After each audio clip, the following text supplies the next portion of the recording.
La Fédération togolaise des associations des personnes handicapées veut disposer des données fiables sur le nombre de personnes handicapées vivant au Togo.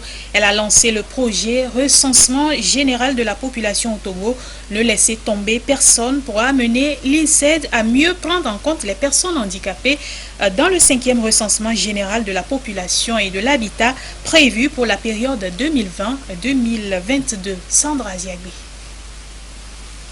Pour le 5e recensement général de la population et de l'habitat, dont la phase active est prévue pour 2021, FETAF balise déjà la voie. À travers son projet Ne laissez personne de côté, elle va travailler aux côtés de l'INSED pour rendre inclusif le processus. Pour contribuer efficacement à la disponibilité des données statistiques fiables. 1,6% des personnes handicapées sont recensées au dernier comptage. Le Togo a eu à organiser une série de 4 recensements généraux.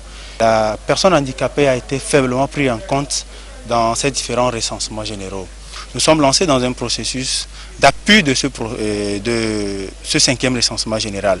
Alors que le rapport mondial sur les personnes handicapées fait par l'OMS et la Banque mondiale nous disent que dans les pays en voie de développement, la personne handicapée représente 15%. Et sur la base des 15%, on était à 900 000 personnes handicapées au Togo. Pour s'assurer de ces données statistiques désagrégées et fiables au Togo d'ici 2022, FETAF compte utiliser plusieurs mécanismes. Que si nous accompagnons véritablement l'INSED dans ce 5e recensement général, un travail de sensibilisation avec les outils adaptés pour capter le nombre de personnes handicapées indiquées, nous aurons plus que 7% de personnes handicapées au Togo. Donc on pourra avoisiner facilement les 10%, pourquoi pas plus. Ce comptage de la population 2020-2022 va permettre à la Fédération togolaise des associations de personnes handicapées, FETAF, de faire un pas de plus en matière des droits des personnes handicapées au Togo.